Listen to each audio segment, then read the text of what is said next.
আফসোস রয়ে গেল, সহজের বড় হওয়াটা আর দেখা হলো না ভাইয়ের। কত পরিকল্পনাও আর পূরণ হলো না।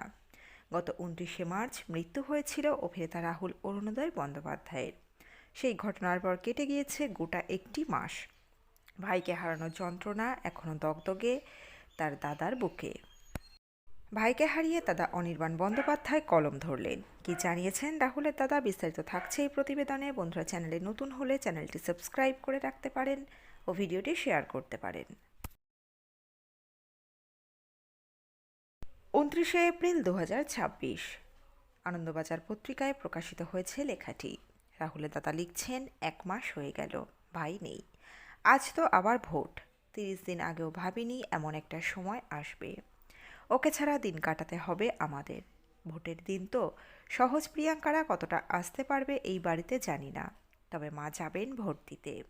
আমি থাকবো সঙ্গে। আমার কাঁধে তো গুরুদায়িত্ব দিয়ে গেছে ভাই। এই কয়েকদিনে বারবার একটাই প্রশ্ন মনে ঘুরছে আমার, কি করে ঘটে গেল এমনটা। হয়তো আমি পুলিশে এফআইআর করিনি, কিন্তু আমি চাই সঠিক তদন্ত হোক। আমার ভাইকে কি করে হারালাম সেই উত্তর চাই আমি। গত 14 বছর ধরে আমি বাড়ির বাইরে। মা আর ভাই তো একসঙ্গে থাকতো। সারাক্ষণ মায়ের সুবিধা অসুবিধা খুঁটিনাটি সবটাই তো ভাই দেখত। আমিও তাই বাইরে কিছুটা নিশ্চিন্তেই থাকতাম। আমার থেকে 6 বছরের ছোট ছিল ও। আমাদের সম্পর্কটা ছিল স্নেহ আর সম্ভ্রমের। ছোটবেলায় মাকে বলতাম, ভাই এনে দাও, খেলবো। মা খালি বলতেন, যেই আসুক সে যেন সুস্থ হয়। তারপরে যখন ভাই আসে, ফুটফুটে সুন্দর যেন দেবশিশু। একটুও চোখের আড়াল করতাম না ওকে। আমি তো ভাবতাম বাড়িতে এসেই আমার সঙ্গে খেলবে। সব খেলনা গুছিয়ে রেখেছিলাম একসঙ্গে খেলবো বলে। ছোটবেলার এই মুহূর্তগুলো বারবার মনে পড়ে যাচ্ছে। ছোটবেলায় ও উচ্চারণ করতে পারতো না, সেটাও ভারী মজার ছিল। এটা কি ওর চলে যাওয়ার বয়স হলো? মাকে তো সামলাতেই পারছিলাম না। এখনও মাঝরাতে ঘুমের মধ্যে মাঝে মাঝে ডুকরে উঠছেন।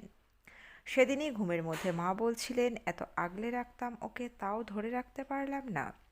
29শে মার্চ ও চলে গেল। তার 12 দিন আগেই আমি আয়ারল্যান্ড ফিরেছিলাম। প্রায় 25 দিন টানা কলকাতায় ছিলাম। তখন তো আমরা পরিকল্পনাও করেছিলাম যে মা আর ভাই আমার ওখানে যাবে।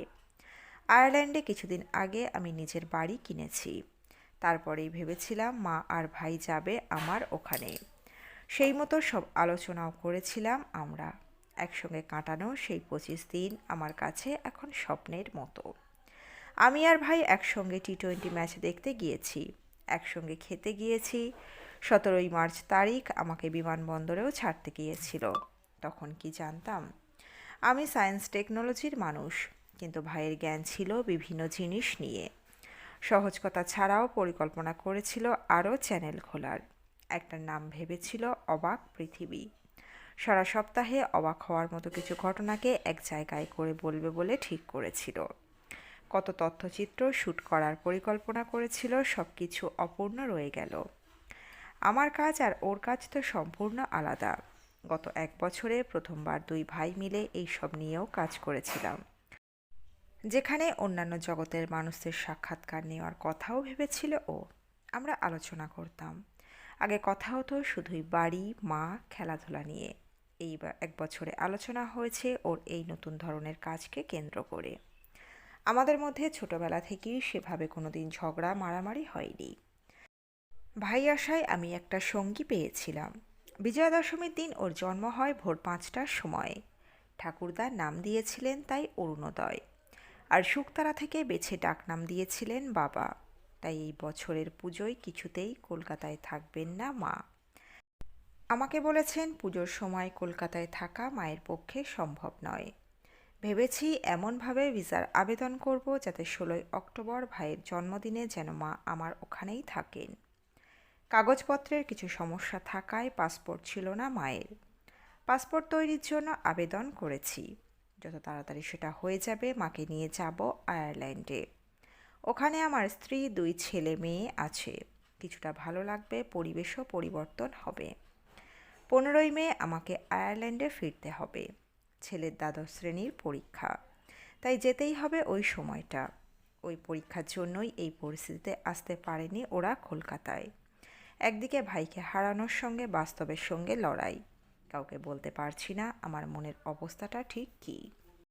সহজ আমার ভাইপো, ও খুব পরিণত শক্ত।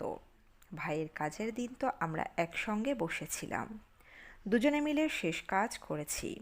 দেখেছিলাম ওকে, কি মনের জোর।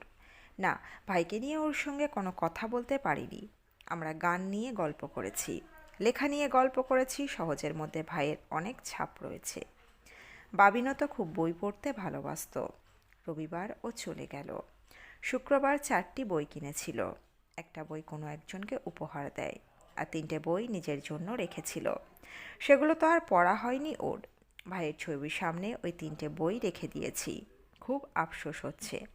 আমরা তো হারিয়েছি কাছের মানুষকে, কিন্তু ভাইয়ের তো কত কি করা বাকি ছিল, কত কি দেখার বাকি ছিল। সহজের বড় হওয়াটা আর দেখা হলো না।